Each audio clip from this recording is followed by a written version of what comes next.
Now the first two exercises that you're going to do are going to be a wide stance goblet squat and then a single arm lat pull down. So for the wide stance goblet squat, what I want you to do is pull the weight up just like this.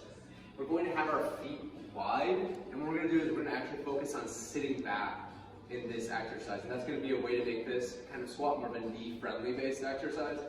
So what we're going to do is we're really sitting back, and it's okay if you lean forward, and it's also okay if you don't go until past 90 degrees. We just always want to do these types of exercises within our comfort and control. So we're sitting back, leaning forward a little bit. Again, our feet are slightly pointed out, so our toes are slightly pointed out, our back is staying straight, and we're just going as low as we feel like we can go comfortably, okay?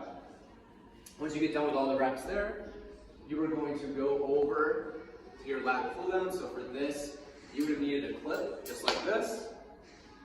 Typically there's that lat pull down bar on there, you're gonna take that off and put a single handle right here, okay? From there, what you're going to do is you're gonna hold one, we're going to sit down, and we're going to do pull straight down just like this. So your arm is fully extended, and then right back up. So we'll get done with all of our reps there. Go ahead, switch over, and do the other side.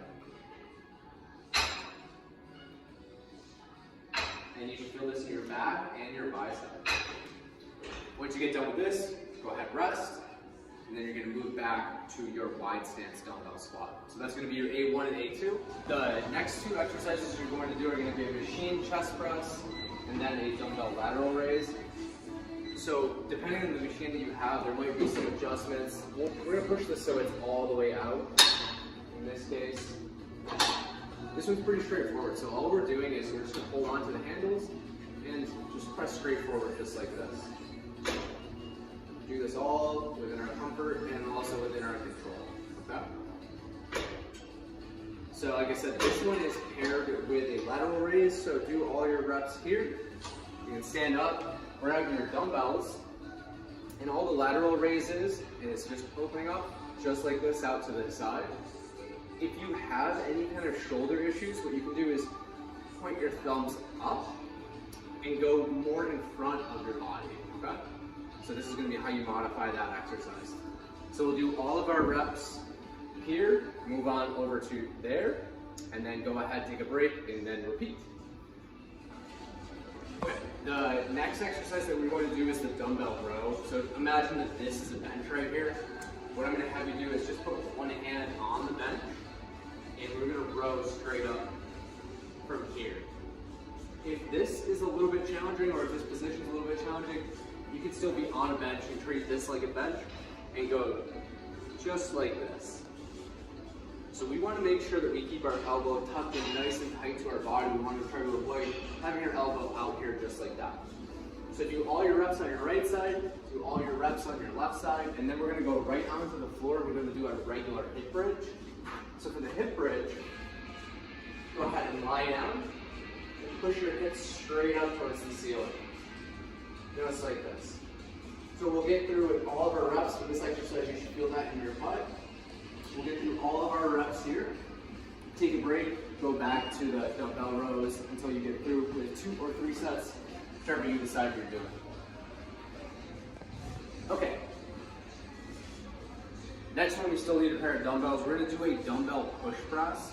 So the dumbbell push press is an overhead movement. If overhead movements do bother you, again, just reach out to your care team. We'll give you a modification for this one.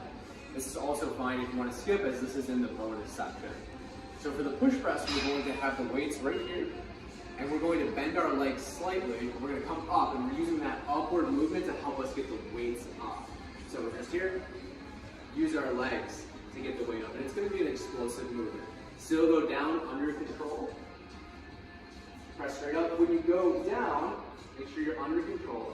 And when you go up, make sure you don't hyperextend in the low back. You want to still have our glutes engaged in there too. So that's going to be the push press. From there, we're going to drop back down to the floor. And we're going to do an alternating leg lowering exercise. So for this, you can start with both legs up. And what we're going to do is we're just going to lower one leg and then switch. Okay? So for this exercise, try your hardest to keep your low back in contact with the floor. If you want to make it a little bit harder, you can crunch up a little bit, just like that. Once you get done with all your reps for there, go ahead and go back to the push press and repeat. And then you finish routine 2.